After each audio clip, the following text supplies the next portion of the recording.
you're sitting right now in Ward 3. How many of you, and I don't want you to cheer, stand up. How many of you are going to vote in the next presidential election?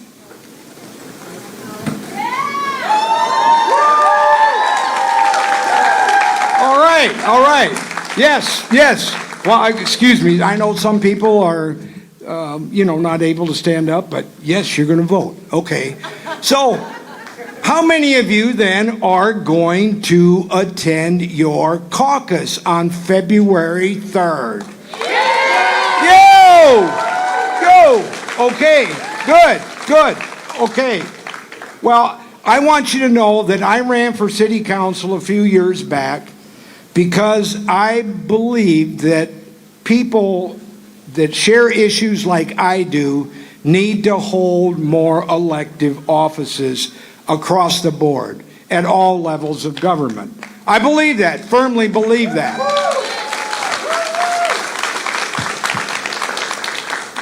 We don't have enough in the levels of government. But I also ran because I felt at that time that the leaders that were there were somewhat detached and needed to be more involved with the people that they served. I ran in support of workers' rights, in support of civil rights, in support of women's rights, and in support of human rights. Human rights aren't something that you just acquire. They're with you from birth, period. I ran to curb payday lenders from their egregious, immoral ways. And I ran to stop landlords from evicting women who were victims of domestic violence. So those are some issues that I ran on. But we come here today to hear about us, all of us. Not about anything other than us, because the issues are us. We came here because we're dealing with continually unresolved issues facing our country that are continually not addressed. And those are issues, like I said, not just for us, but for everybody throughout the nation. Those issues like student debt. Yeah. Not addressed, shoved aside. Human rights. Not addressed, shoved aside, not addressed. Universal health care coverage. Not addressed. Climate change, made fun of, not addressed. We live in a society where corporate and CEO greed constantly thwarts and pushes we the people down, aside. That's got to end. There can be no more business as usual. Imagine, just imagine for a minute if there were more people, more progressives, and I like to put myself in that category. I'm going to put all you in that category. If more people like you in the third row were sitting on city council, or you on the fourth row were sitting in the state legislature, progressives with that kind of thinking, imagine what the world would look like.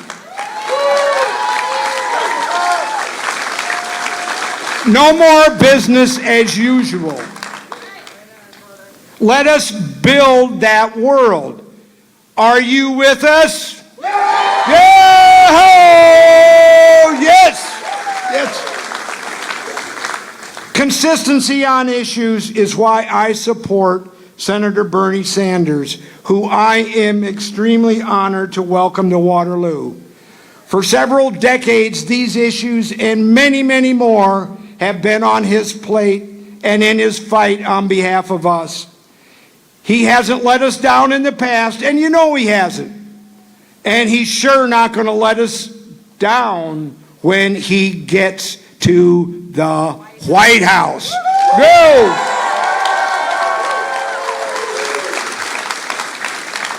We, the workers of the world, have built this nation since its founding, and we're going to continue to do that. But we can't let the big money corporations get away with tearing us down, pulling us apart, and keeping us down under. That has got to end. Over. Done. It's time now to elect a person who knows and lives the issues and does, and will fight for those issues, and those issues are for us, all of us. And that person is Senator Bernie Sanders, our next President of the United States.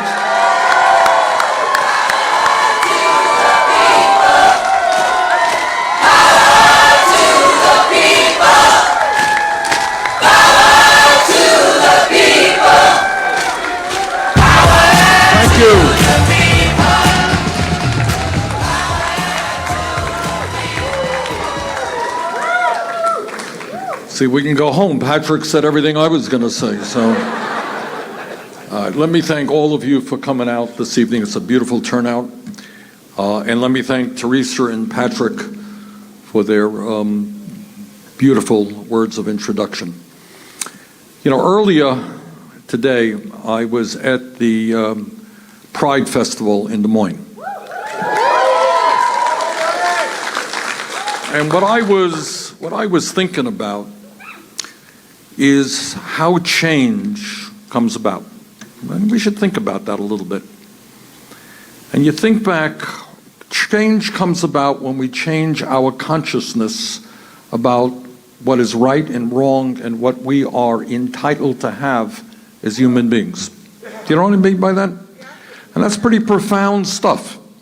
And I use the issue of gay rights as an example of what I mean. I am, for better or worse, older than most of you.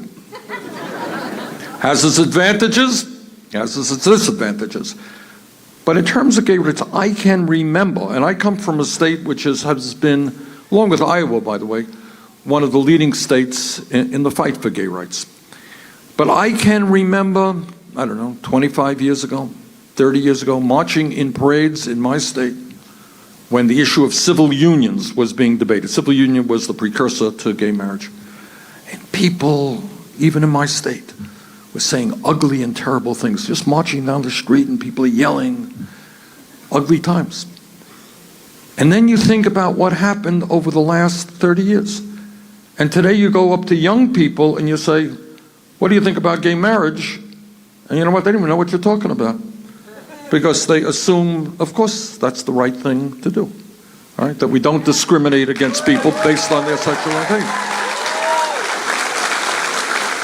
So my point is, just think about the changes that have taken place on that one issue over a period of 30 years. But it's not just that issue.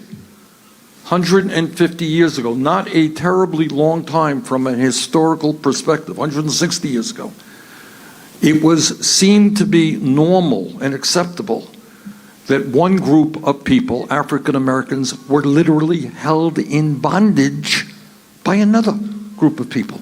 Slavery was there. And it took a bloody civil war for us to end that horrific institution.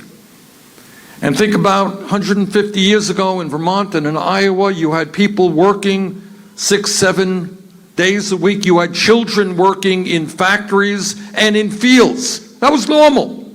That was normal. And then people said, you know what, maybe our children deserve to be in schools, not in the fields or in factories. And people stood up and we eliminated child labor.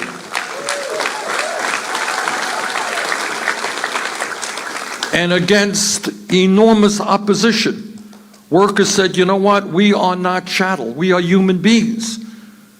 And you just cannot fire us arbitrarily. You cannot work us 7 days a week. You cannot pay us anything you want. We want trade unions. And workers struggled mightily, were beaten and sometimes killed. Terrible, terrible strikes took place. So the workers could sit down with their unions and collectively negotiate contracts which provided them with decent wages and decent benefits. 100 years ago in America, not a long time, women did not have the right to vote. Women could not get the education that they wanted. Women could not get the jobs that they wanted. Women were not second-class citizens, they were third-class citizens, and that was the consciousness. That was the consciousness of the time. It was accepted. You're a woman, of course you can't go to college. Go to medical school, don't be ridiculous. Become a police officer. What world are you living in? 100 years ago, somebody said a woman should be a police officer, serve in the United States military. They would have seemed to be literally crazy. It was just not part of the consciousness of that time. So we've made progress in the struggle for workers' rights. We'll talk about that tonight. We have a long way to go. We've made progress in the struggle for gay rights. We made progress in the struggle for women's rights. We made progress in raising consciousness with regard to the environment and other areas. But there are many areas where I suspect 50 years from now, your grandchildren will look at you and say, I cannot believe you allowed that to happen, that you lived in those times. Did you really live in a time when we had a massive level of income and wealth inequality? Did you really live in a time in America where 3 families own more wealth than the bottom half of the American people? Where the top 1% own more wealth than the bottom 92%? Where 49% of all new income went to the top 1%. And your grandchildren will say to you, well, what did you do about that terrible income and wealth inequality? How did you allow it to happen? Why didn't you stand up and do something about it? And your grandchildren might ask you another question. At a time when the very wealthiest people were so very wealthy, when you had families like the Walton family of Walmart worth $175 billion, what did you do?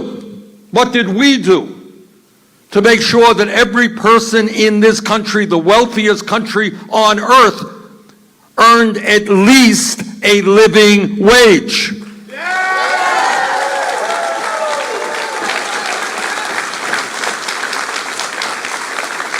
What did we do to end the absurdity of women in America earning 80 cents on the dollar compared to men?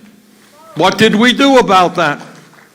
What did we do to make certain that health care was a human right and not a privilege?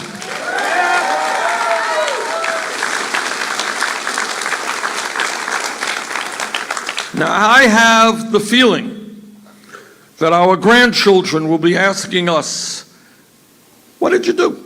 How did you allow a situation to come about in which 34 million people in this country had no health insurance, and even more, including many people in this room, were underinsured with high deductibles and high copayments, and you hesitated to go to the doctor even when you were sick, and you're scared to death that, God forbid, somebody in your family ends up in the hospital because you haven't a clue as to how you're going to pay that bill.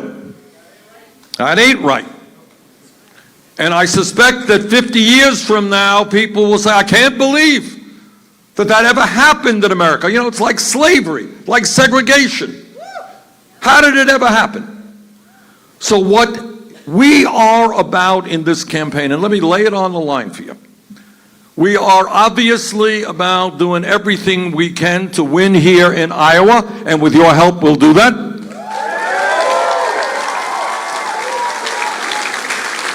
We are about doing everything we can to win the Democratic nomination.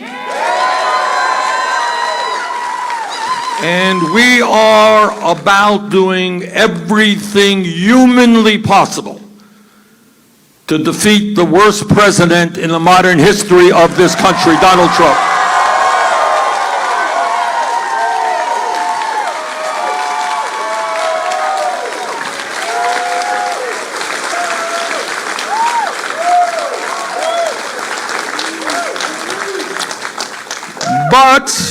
But I'm going to ask even more from you. Okay? Yeah, we're going to win the primary. Yeah, we're going to win the nomination. And yeah, we're going to defeat Trump. But, you know, I try to make your life difficult. I don't want it easy. So what I need from you is your help, not only in winning the presidency, which would be very cool, but I would not be running for president. Let me tell you a personal story. My wife and I struggled long and hard. We never struggled over any issue other than very personal issues about the decision to run for president, because we knew, you know, what a presidential campaign would be like in this moment in American history, all the ugliness out there and so forth. And literally the day after I made it clear I was going to run, there was like this huge editorial in the Wall Street Journal, not even attacking me, attacking my wife, for God's sakes. All right, and that's the world that we live in. And we knew that that was going to happen. We knew we deal with the corporate media all of the time. But we made the decision to run for two reasons. And reason number one is that I think in this moment in history, the future of our country and the future of the world is dependent upon the defeat of Trump. And we reached the conclusion, and I say this with all due respect to the very, very good people who are running for president in the Democratic process. I know many of them, and I can tell you, having known, I serve in the Senate with many of them, these are decent, smart, hardworking people. But after a lot of thought, we reached the conclusion, for a variety of reasons, that it was our campaign that was most likely able to defeat Donald Trump.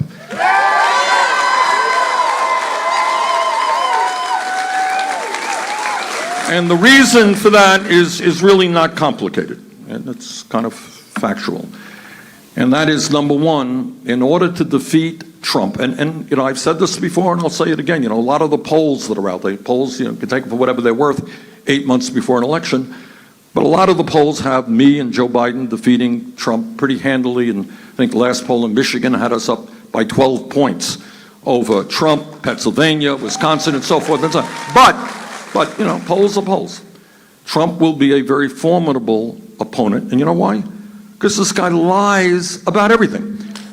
So when you get into a campaign with him, he will lie and lie and lie. And also, do not kid yourself, he will have a lot of the billionaire class behind him spending enormous sums of money. So take it on Trump is not going to be easy. And I mean, people in this room, when we think, you know, we know what we think of him. But to defeat him is not going to be easy. So I think we can defeat him, because our campaign, unlike perhaps other campaigns, will have an energy and excitement that I think this country has never seen before. Okay?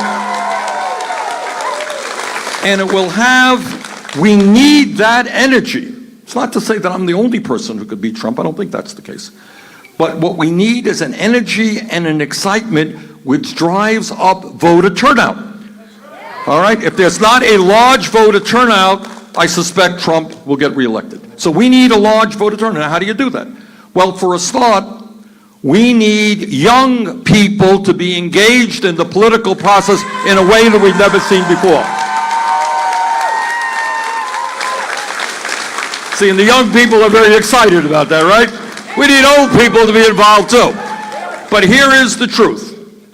The truth is that the younger generation is the most progressive young generation in the history of this country. They're a beautiful group of people.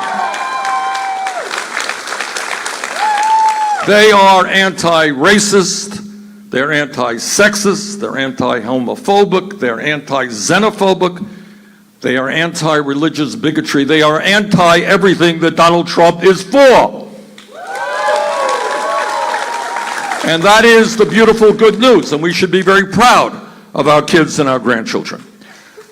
That's the good news. But let me tell you what the bad news is, although we're seeing some change here. The bad news is young people are not engaged in the political process in the way they need to be engaged.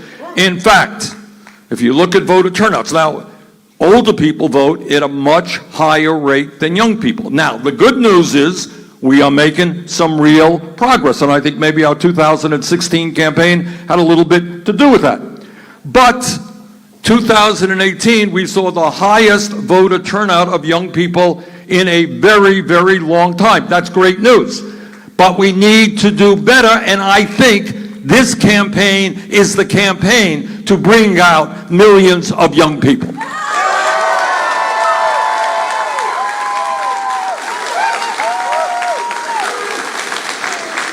And the second reason is, sometimes I get in trouble for saying it, but this is what I believe. I do not believe that here in Iowa, where Trump won, or in Michigan, or Pennsylvania, Wisconsin, or many of the states that he won, I do not believe that all of the people who voted for Donald Trump are racist or sexist or deplorable people. I don't believe that. I believe, and they're your neighbors, all right? I believe that in many cases, these are people who are working incredibly hard, who have not seen an increase in their incomes, who are worried about their kids who can't afford health care, and they have given up on the establishment politics. And Trump came along and, he said, I will guarantee health care to everybody. Remember that? And I'm not going to cut Social Security, Medicare, and Medicaid. And I'm going to have a tax bill that'll help you and not the rich. Well, he lied, which he does all of the time. But there are a lot of people who were desperate, who were hurting, who responded to what he was saying. Now, if you look at the reality of 2016, and this is really quite amazing, there are many counties all over the Midwest where we did very, very well. And in fact, in the general election, Trump won very, very well. I believe absolutely we can win many of those counties back again.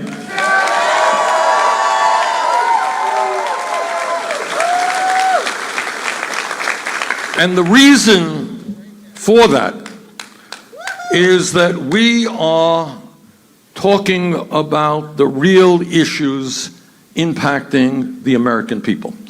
We are doing what very few candidates really do, taking a hard look at American society and asking a very simple question, and that is, why not? Why not? Why can't we do A, B, and C? All right?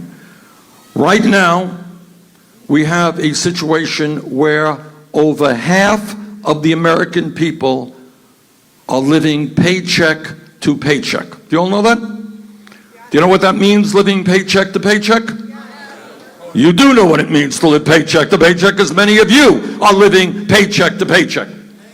And what paycheck to paycheck means, and I grew up in a family that lived paycheck to paycheck. And that means that if your car breaks down tomorrow, now if you got a lot of money and your car breaks down tomorrow, what's the problem? You take it to the repair guy, you get it fixed, and you're back on the road. Or in the meantime, you could use your second or third car. What's the problem? But if you don't have a lot of money and your car breaks down and you need $500 to get it fixed, and what happens if you don't have that $500? You can't get to work. And if you can't get to work, you don't get a paycheck. And if you don't get a paycheck, you can't put food on the table for your kids. Living paycheck to paycheck means being scared to death that somebody in your family is going to come down with a serious illness and end up in the hospital because you have not a bloody clue as to how you're going to be able to pay that $50,000 or $100,000 bill. And the reason, one of the reasons, and this is really rather an incredible fact, some of you know this, life expectancy in America is actually going down. Did you know that? Yeah. People are living shorter lives. This is unprecedented in modern American history because with the growth, the improvements in healthcare, generally speaking, all over the world, people are living a little bit longer every single year. But in America, life expectancy is going down. Why do you think that's so? That's a question. Anyone have any answers to that? Why is life expectancy in America actually going down? What's happening? Yes, ma'am. People are not getting health care. That's one reason. What else is going on? Yes, sir.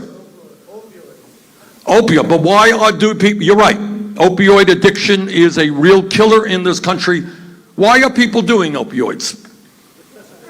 Because what? Because they are in many ways living in despair. If you live in despair, if you think your life is going nowhere, if you think your kid's life may even be worse than your life, you want out in one way or another. Maybe it's opioids, maybe it's heroin, maybe it is alcohol. And what we are also seeing, especially in rural America and especially in agricultural communities, we are seeing people commit suicide. What a terrible, terrible thing. And that has to do with despair and lack of hope. So this is the wealthiest country in the history of the world. And what our job together and the message of our campaign is quite literally, and this is not a bumper sticker, this is a profound statement which gets to the heart of everything we are trying to do. It is not me, it is us. All right?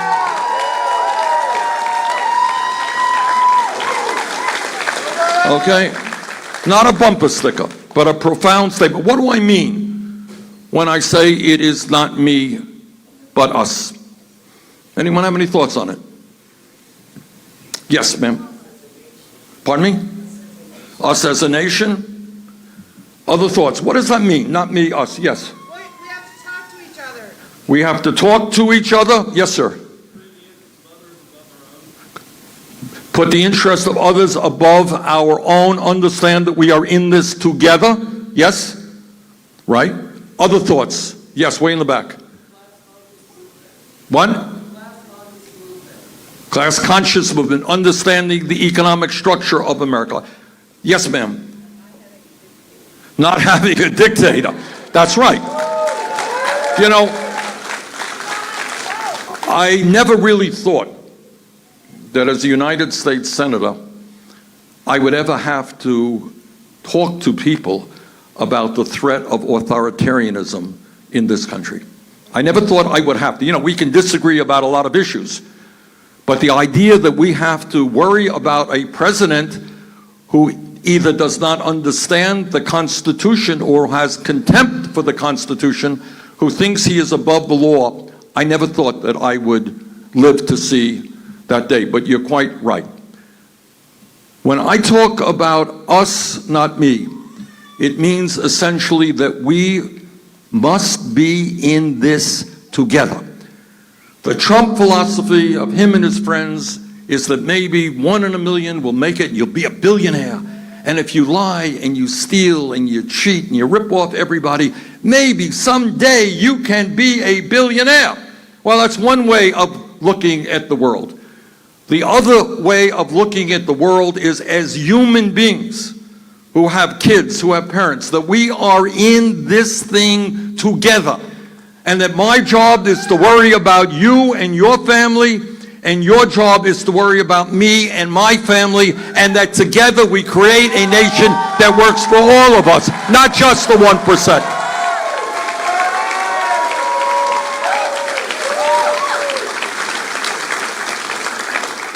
And the other aspect of us, not me, talks to an issue that this young man raised in the back.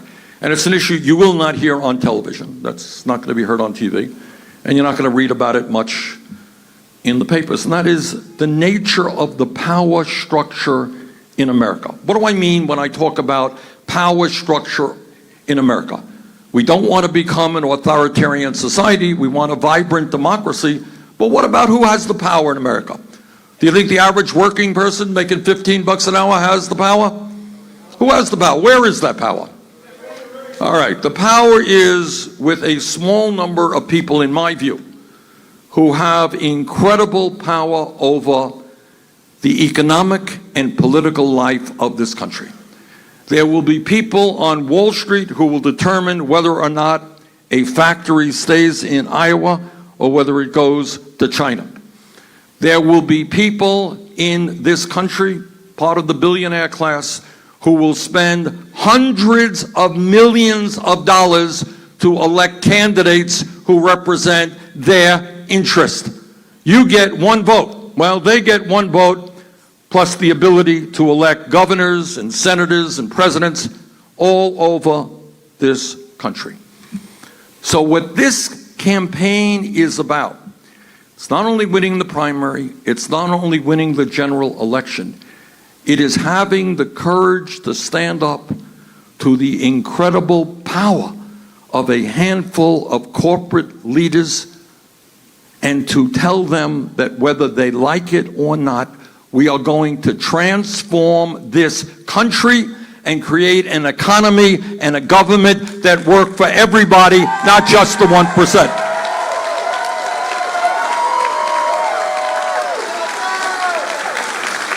God, you guys are really loud back there. Thank you. Loud. All right, now what do I mean by that? And again, I'm telling you something no other candidate will tell you, I think, and some of you may disagree with me. This is the way I see it. Take a look at what goes on in America today. Take a look at our good friends on Wall Street. That was a joke. They're not our good friends. Trust me, they're not. All right? You got six financial institutions in this country on Wall Street who own assets equivalent to 54% of the GDP of America. Six financial institutions that control trillions of dollars in investment. Six financial institutions. And these are the very nice folks who, through their illegal behavior and their greed and their recklessness, destroyed this economy 10 years ago. And yet, if you go to Wall Street today, what you'll see is they're doing phenomenally well, and they're very appreciative. They thank you very much for bailing them out. And their gratitude is such that they charge you, on average, about 21% interest rates on your credit cards. Anybody here paying off interest on credit cards? Okay, do you know what you're paying? Anyone know what you're paying? Anyone know? 14, okay. Over 20, okay. Kohl's is 27. No, that's right. Department stores, you know why the department stores, oh, we're going to give you a 20% discount if you buy this, buy it on your credit card. You know why? Because they're going to charge you, that's exactly right, on average about 26%. Do you know how much Wall Street borrows money for? They borrow from the Fed at about 2.5%. And their median interest rate in this country is 21%. That is called usury. That is called usury. And the worse economic condition that you are in, the more desperate you are, the higher the interest rate is. And then you go to the payday lenders. Anyone know what, you got payday lenders around here? Tell me about payday lenders. Stand up. I actually had to use payday. Get this woman a mic. Okay. I actually had to use a pay. Yeah, let her hold it. She can hold it herself. Is it Let her on? hold it. Oh, there we go. I had to use a payday lender, and I actually took like 6 months to get out of it because I had to keep paying to keep getting the money to be able to pay it back. Do you recall what your interest rates were? I want to say it was like 16% at the time. No, I'm sure it was higher than that. Yeah. It was ridiculous. Anybody else use payday lenders? Have forced to use payday lenders? These are the worst of the worst. Yes. We got a hand over there, payday lenders? Yes, ma'am. How about 240% a year? Sorry. Is that what you're paying? 240%. Now you think she's crazy? She's not. It depends on the state. You know, not everybody pays that high. But these people are charging interest rates beyond belief. I mean, it is thievery of the worst kind, and the more desperate you are, the more you need it. They're like loan sharks. And the more you need it, the higher the interest rate. So my point is that on Wall Street, which is now one of obviously the powerful special interests in this country, they control an enormous amount of our economy. They rip us off every single day. And that is why, among other things, we're going to break up these large financial institutions.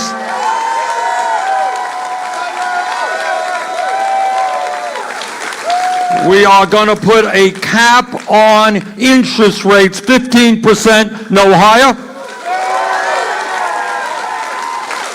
And you know what I think? I think given the fact that you helped bail them out, maybe it's time for them to help you, and that is how we are going to pay for making public colleges and universities tuition free.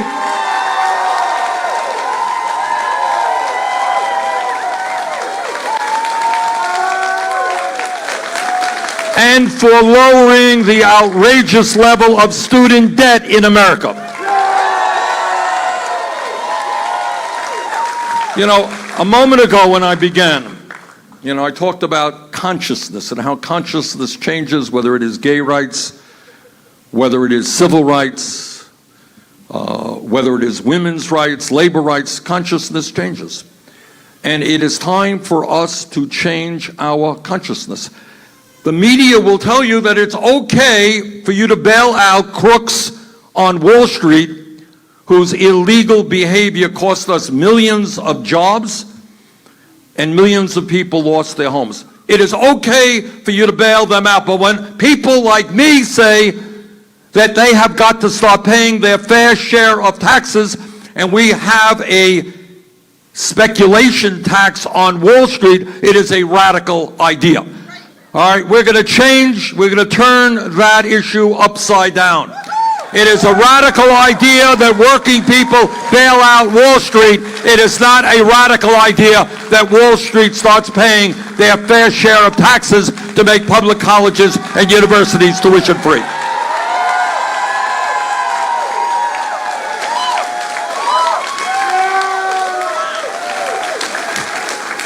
The other day, I was in Arkansas. You know why I was in Arkansas? I was in Arkansas because that is where the home of Walmart is. And I went to there, I was invited by a group of workers to go to the Walmart annual Board of Directors meeting. And you have a situation, again, consciousness. Right now, well, who knows who owns Walmart? Anybody know who owns Walmart? The Walton family. What do we know about the Walton family? They are filthy rich, was that it? Yes, all right. They are the wealthiest family in the United States. They are worth $175 billion as a family. How's that? Probably a little bit more than your families.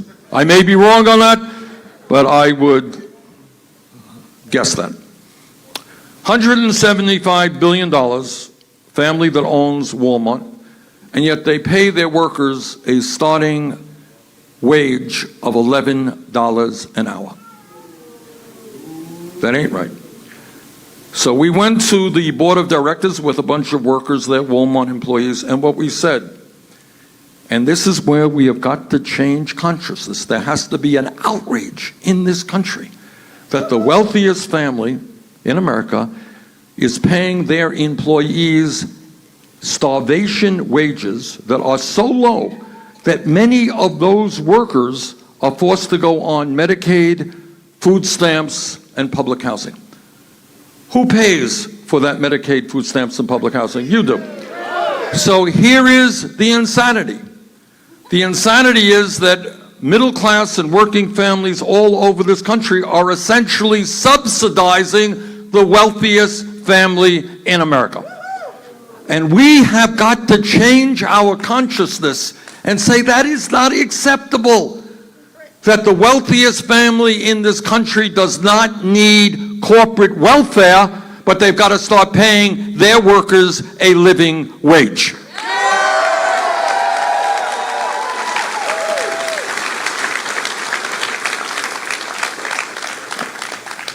And by the way, when I was there, and this wasn't my idea, it came really from the workers there, and this is another issue that we have got to be thinking on. It is radical today, tomorrow it will not be radical.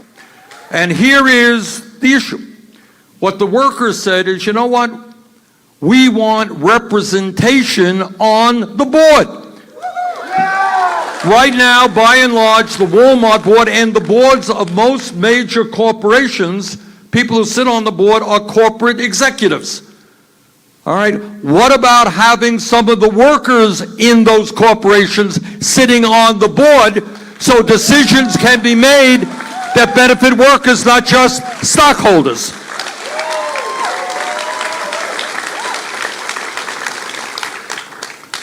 Okay, when we talk about consciousness in America, let's talk about the issue of prescription drugs.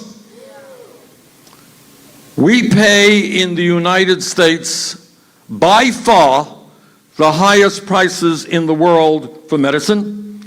And if tomorrow you go into your pharmacy, it is quite possible that the price you have been paying for 10 years could be double or triple, because we have no laws in place to prevent that from happening.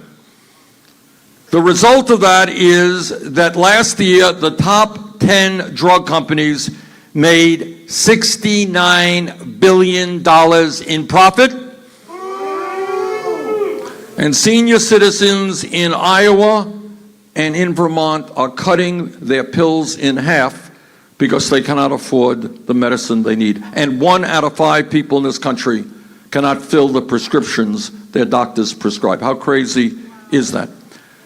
We have got to change our consciousness and talk about the immorality of the pharmaceutical industry making tens of billions of dollars in profit at a time when so many of our people cannot afford the medicine they desperately need. And just a little while ago, I was in Marshalltown talking to some folks, and a woman talked to me about how her husband died because they could not afford the medicine that he desperately needed. And that's going on all over this country. We cannot accept that. That is not normal. Do not allow anybody to convince you that it is normal for powerful corporations to make billions in profit when people die or get sick because they cannot afford the medicine they need. We're not talking about new discoveries. Here is the bottle of medicine. But unless you pay an outrageous sum of money, you cannot have it. Changing consciousness is saying that is not what a democratic, civilized society is about. We will not accept it.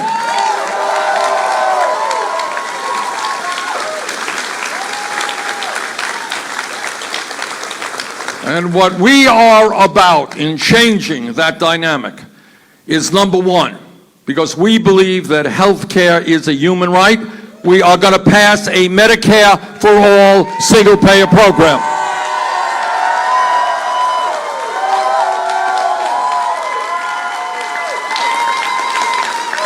And it's not going to be easy.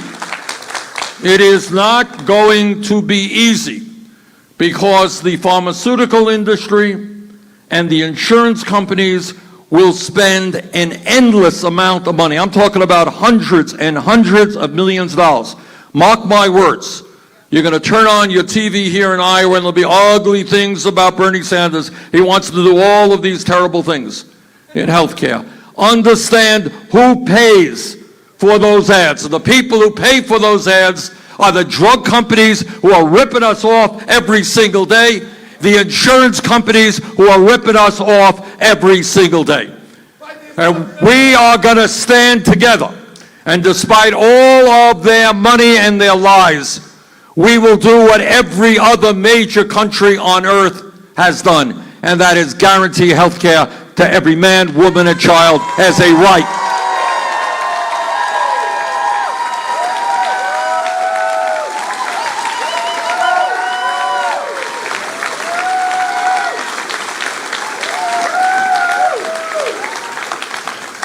I want to say a word about another issue, which is a very, very deep moral issue. And that is the absolute need for us to take on the incredible greed of the fossil fuel industry.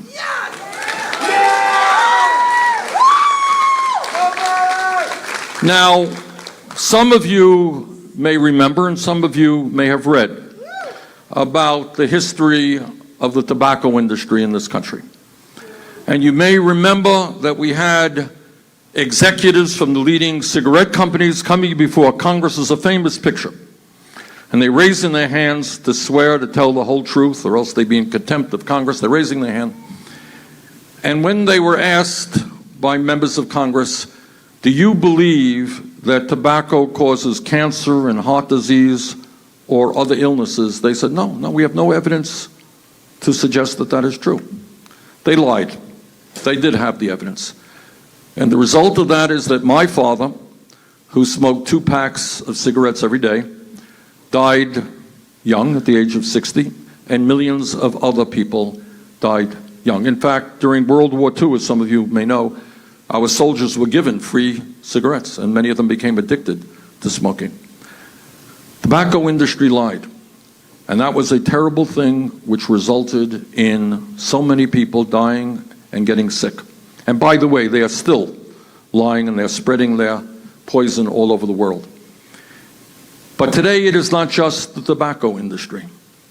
It is the fossil fuel industry whose scientists know and have told the leaders of that industry that carbon emissions are causing climate change. No ifs, buts, and maybes about it.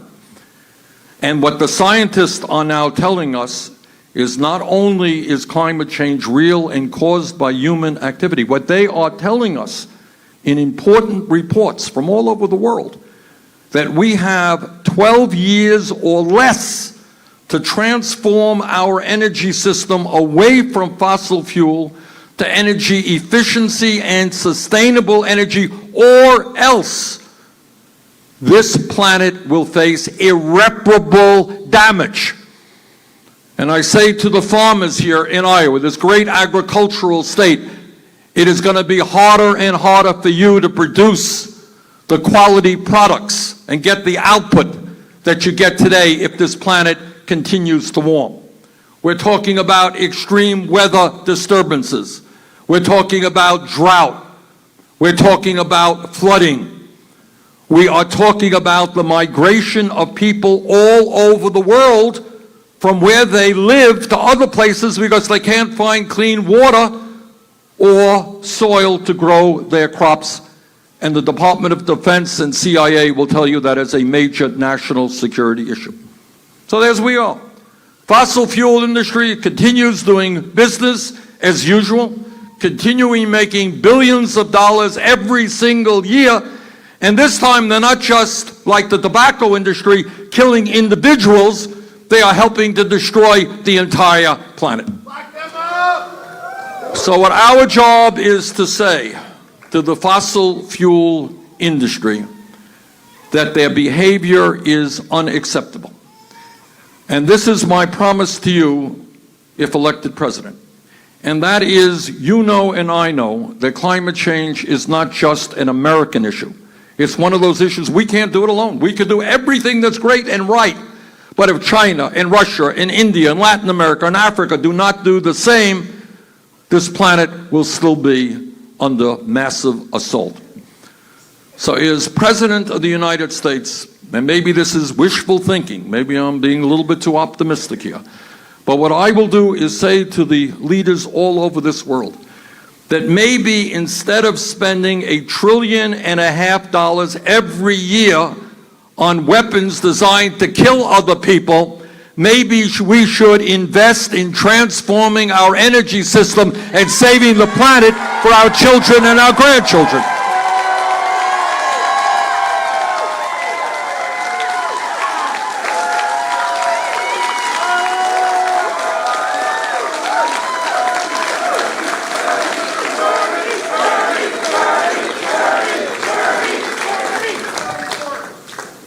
So we have got a lot of work in front of us.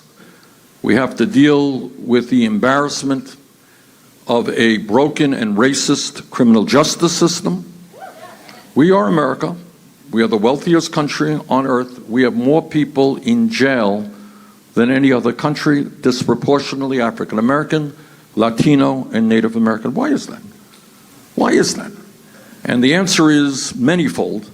But one of the things that we have got to do is start investing in our young people, in education and in jobs, not in more jails and incarceration. You go to any community in America, whether it's black or white or Latino, whatever it may be, and you talk to the police chief, and you say, Chief, tell me who the guys are going to be in jail in a few years. Okay, well, it's that guy, that guy, that guy, that guy. That person has no education, no job training, and that person is falling through the cracks. And that person will do destructive activities or self-destructive activities. So if we invest in our young people, if we get them the education that they need, if we tell them that I will never forget, in southern Vermont, there was a school principal. And she said, Bernie, and this is a working class school, she said, I love my kids. I will not allow them to drop out of school. We have mentors. We are watching them. They have a problem, we will be there. I will not allow them to drop out. And that's what we have got to do as a nation for our young people. We cannot allow these kids, whether they're black or white or Latino, to fall through the cracks, to end up on street corners, to start dealing drugs. Our job is to get them the education and the jobs they need so they can live happy and productive lives, not rot in a jail cell.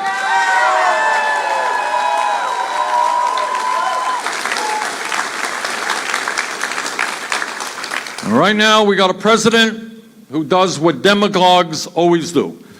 And I can't give him credit for having invented this approach because it's been around for a few hundred years. I don't think Trump is quite that smart to invent something new. But what demagogues always do, what the blueprint of any demagoguery is about, is you pick on a politically powerless minority, some small group of people. And you say, you see that Mexican over there who's making $9 an hour picking strawberries? That's your enemy. It's not Wall Street, not the drug companies, not the insurance companies. It's that person over there. You got to hate that person. And you hate that person, that's the cause of all of your problems. That's what demagogues always do. Sometimes it's immigrants, and sometimes it's gypsies, and sometimes it's gay people, and sometimes it's Jews, and sometimes it's the Irish, and sometimes it's, African Americans, you name it. Any minority will work, depending on the circumstance. Trump thinks he can win re-election by dividing us up. Dividing us up by the color of our skin. And never forget that before he was president, Donald Trump was one of the leaders of the so-called birther movement. You remember what that movement was about? That was an effort to delegitimize the first African-American president in our history. A disgusting thing to do. You could disagree with Obama, that's called politics. But don't tell the American people that he is not a legitimate president because you think he was born abroad. An absolute outrageous lie. That was Donald Trump. And Donald Trump today is demonizing the undocumented in this country. So our job is to do exactly the opposite of what Trump is doing. He wants to divide us up. We have got to bring our people together to understand that whether you're black or you're white or you're Latino, whether you're Asian American and Native American, whether you are gay or straight, whether you were born in America or born somewhere else, and my father was born somewhere else, I'm the son of an immigrant, that despite all of those superficial differences, we share a common humanity. All of us want our children to grow up healthy and happy, have a good education, a good job, and good housing. That's what we want.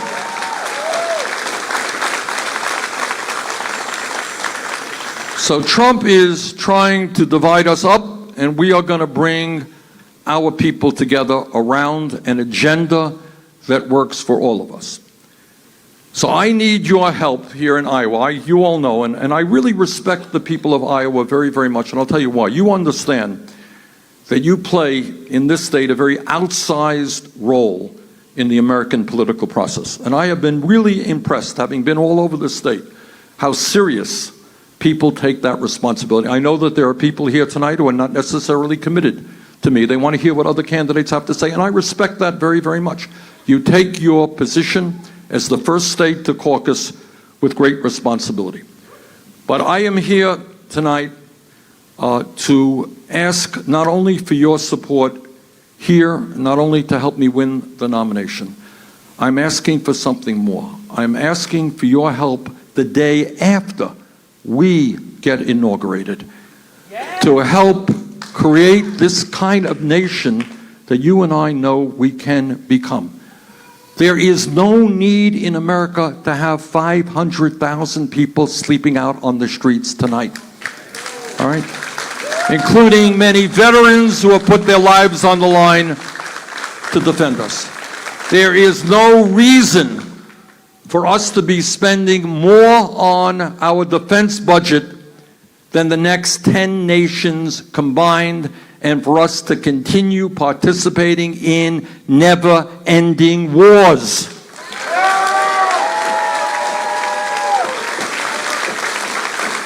There is no reason why half of our people are living paycheck to paycheck, why tens of millions of people have no health insurance or are underinsured, why so many of our young people cannot afford to get a higher education or are leaving school $50,000, $100,000 in debt.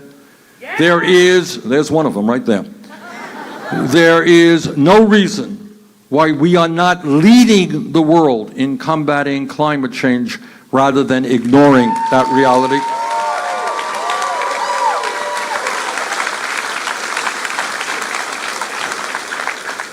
So we've got a lot of work in front of us, and I'm not here to tell you that the journey will be easy.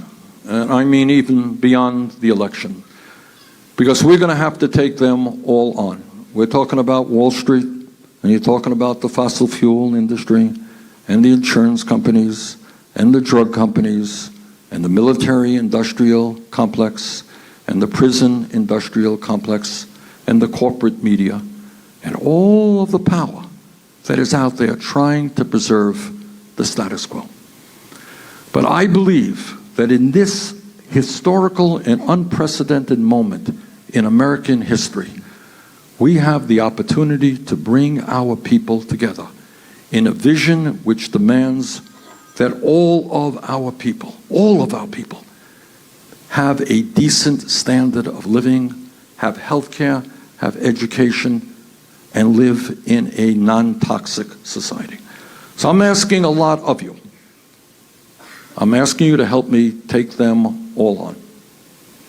Are you prepared to do that?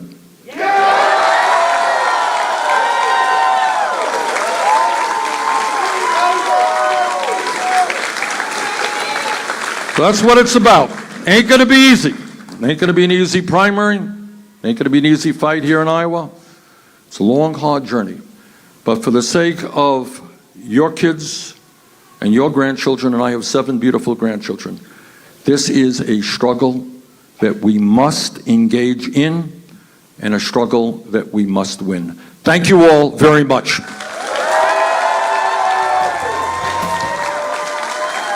And if people want photographs or selfies, come on up, we'll do it.